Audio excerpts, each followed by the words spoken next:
Ever since I was a kid, I loved Halloween. Not because of the crazy costumes or spooky decorations, but because of the thrill of collecting candy and treats. I remember the first time I went trick-or-treating with my friends. It felt like stepping into another world.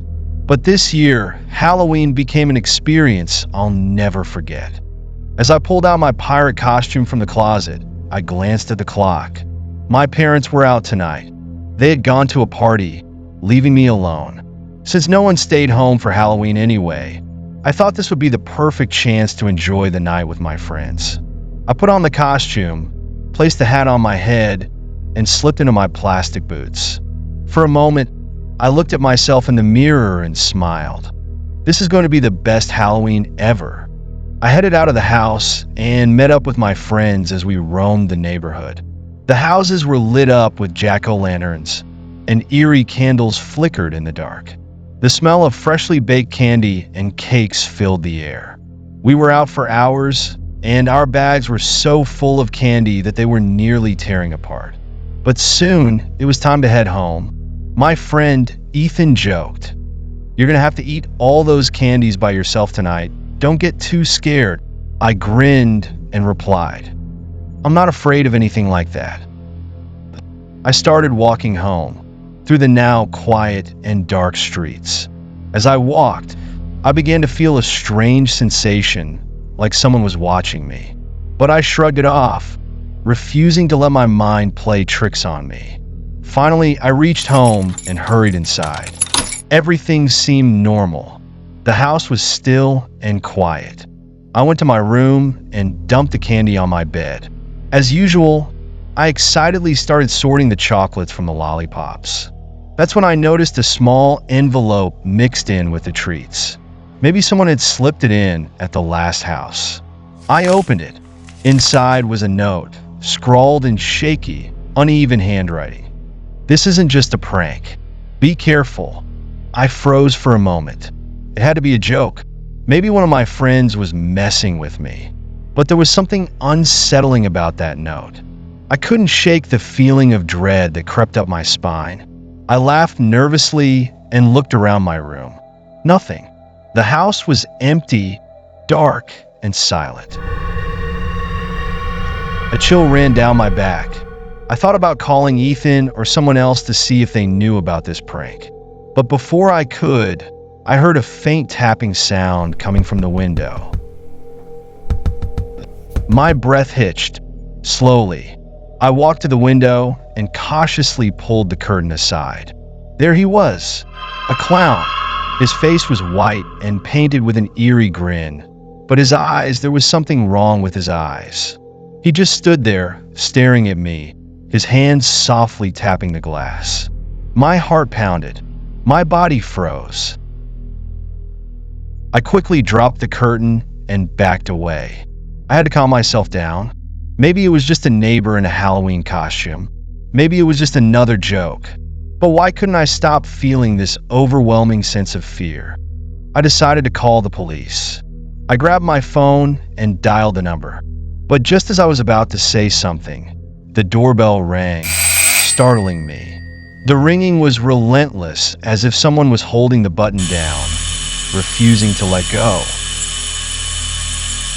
My heart raced. I walked slowly toward the door and peeked through the peephole. The clown was standing right outside. That same eerie smile, his finger pressed against the doorbell. He wouldn't stop. It hit me, no one was home tonight. I was completely alone. What had felt like a harmless prank was now turning into something much darker. I looked at the door, my hands shaking as I reached for the lock. But he didn't leave. His finger was still pressing the bell. I couldn't open the door. I had to wait. Maybe he'd leave on his own. Suddenly, I heard the door handle turn. He was trying to open the door. I had to act fast. I ran to the kitchen and grabbed a knife. When I returned to the door, the ringing had stopped. Everything was silent. That silence was worse than any sound. Slowly, I walked back to the door and peeked through the peephole again. He was gone. Had he really left? Or was he waiting for me to open the door? I couldn't trust it. I locked the door, turned off all the lights, and retreated to my room. Just then, I heard the faint sound of police sirens in the distance. I felt a little safer, but I still couldn't shake that image of his smile, his eyes staring at me through the window. When the police arrived, everything seemed normal. They checked around the house, but there was no sign of the clown. They said it was probably just someone playing a prank. But I wasn't convinced. Nothing about this felt like a joke. The note, the clown, that smile. Maybe I won't see him again. But every time I hear a tap on the window or the doorbell rings, I can't escape the thought of him. And the fear that one day, he'll come back.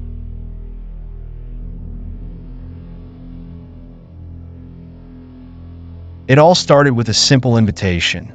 Eliza and I were invited to a Halloween party, one of those big events you always see in movies. The party was hosted by an old friend of mine, Mark. When the invitation arrived, I felt something was a bit strange, as I hadn't heard from Mark in years. But Eliza's excitement about the party was enough to convince me. We got dressed up, me as a pirate, and Eliza in her classic vampire costume. The night started off great. Laughter, loud music, and the sound of people having fun filled the air. The party was in a large, isolated house, the kind you'd associate with a spooky story. As soon as we stepped in, Mark and a few of his friends welcomed us. The atmosphere seemed normal, but there was this heavy, unspoken tension hanging in the air that I couldn't shake. After a few hours, Mark approached me and said, "Come on, I have something special for you and Eliza." He handed us 2 packs of strange-looking candies. They looked and tasted normal at first, but there was something off about them. I figured it was just part of the party, a little Halloween prank. But as soon as we ate them, things began to change. The sounds of laughter and music started to fade, as if they were coming from a distant place. Colors became more vibrant, and the objects around us began to warp and twist. Everything felt like a dream. I held Eliza's hand tightly, but suddenly, her voice was lost in the crowd. I looked around, trying to make sense of what was happening. The faces around me were blurred and distorted, and when I finally managed to focus and search for Eliza, she was gone. I ran through the house, shouting, "Eliza, where are you?" But there was no response. The people at the party were acting oddly, unnaturally indifferent. It was as if they knew something I didn't. Those candies, I realized that whatever we ate was messing with our minds. I couldn't tell what was real anymore. The walls seemed to close in, the lights dimmed, and the laughter grew louder and more sinister. "Eliza, answer me." But there was only silence. I started to believe it was all in my head, but as more time passed without any sign of her, I knew something was terribly wrong. I approached Mark, desperate. "Where's Eliza? Did you see her?" He gave me a cold smile and said, "Don't worry. Everything is going according to plan." My heart sank. I realized this wasn't just a party. These people, even Mark, had something much darker in mind. They had set us up for something I couldn't comprehend. I ran out of the house as fast as I could, but the world outside was just as strange. The ground seemed to shake, the trees bent unnaturally, and there was no clear path to follow. The world around me was changing, warping into something I couldn't recognize. Nothing felt real anymore. I couldn't even trust my own memory. For hours, I wandered through the dark, twisted streets. The only sounds were my own footsteps and the crushing weight of solitude. When I returned to the party house, it was eerily silent. No one was there. No Mark, no Eliza. It was as if the party had never happened. I called the police. When they arrived, I explained everything, but they found no evidence of a party or of Eliza. No one believed me. The police just stared at me with cold, detached eyes, and one of them said, "Maybe it was all in your head, kid." But I knew it wasn't. Those candies, those hallucinations, and Eliza's disappearance, they were real. Years have passed, and every night I think about that moment. That house, that party, and the last time I held Eliza's hand. I never found her, and no one ever believed me. And now, every year, as Halloween approaches, I feel like she's still out there, somewhere trapped in the shadows. Maybe I'll never know the truth, but one thing I do know, that party wasn't what I thought it was.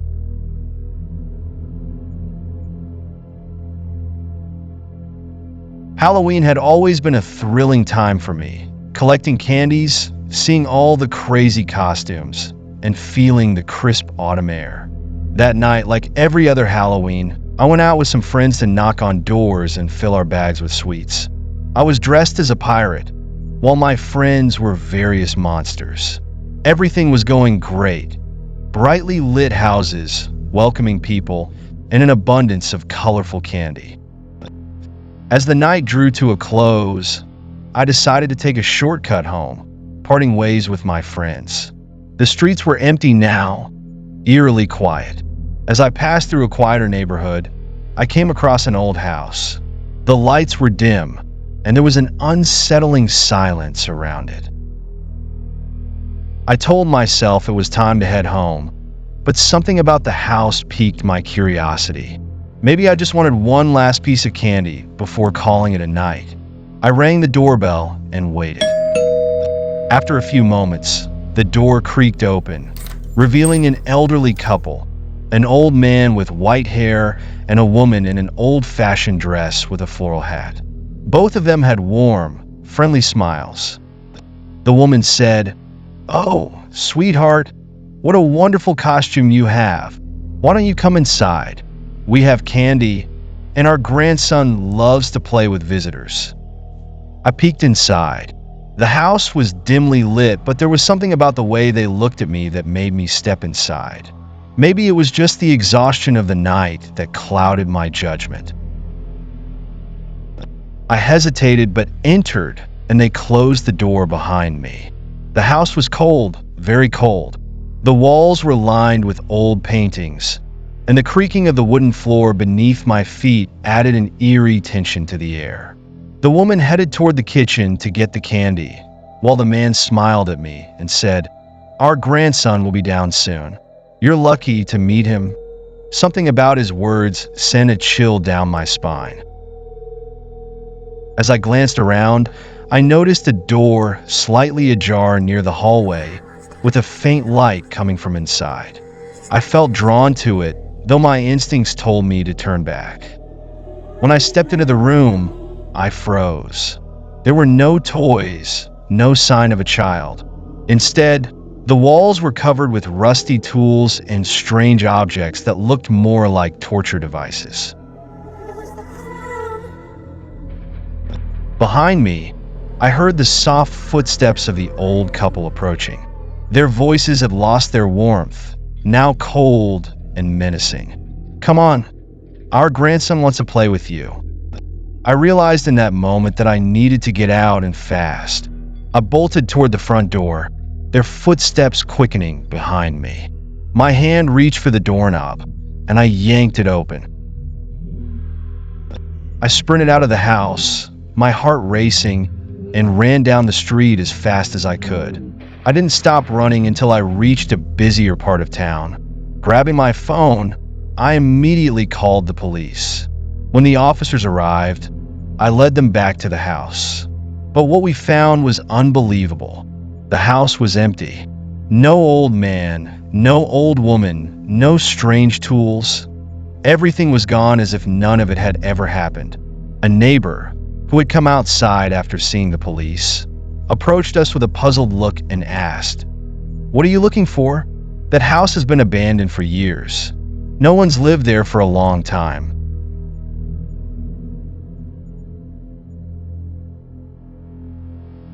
It all started on a calm Halloween night.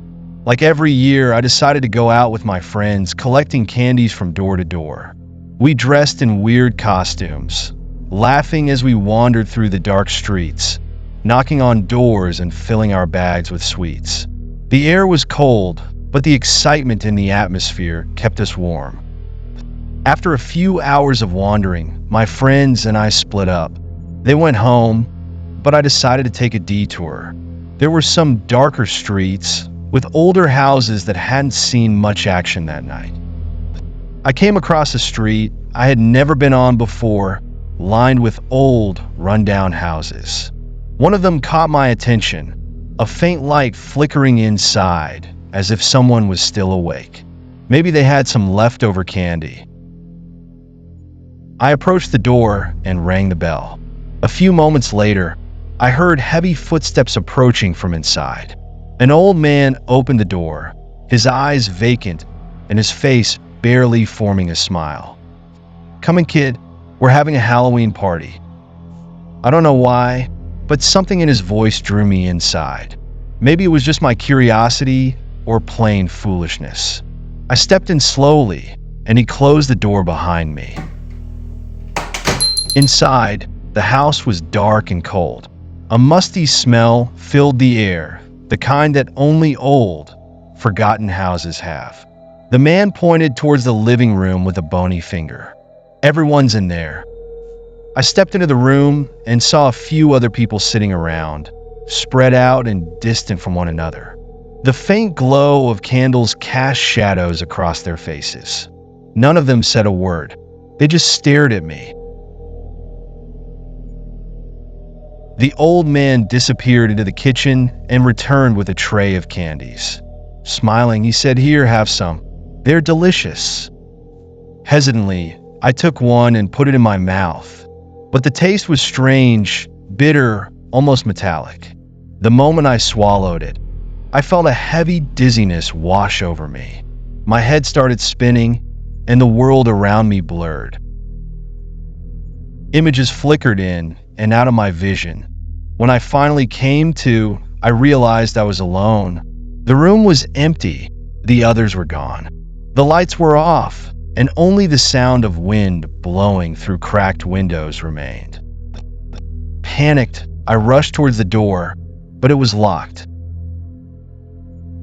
Suddenly, I heard soft laughter from behind me. Someone was coming closer, but when I turned around, no one was there. My heart pounded in my chest. The laughter grew louder. At that moment, something darted past me. I felt like I was losing control of my senses. Everything became a blur once again. In a desperate move, I broke the door open and ran outside. As I reached the street, I looked back. The house was gone. Or maybe it had never been there at all.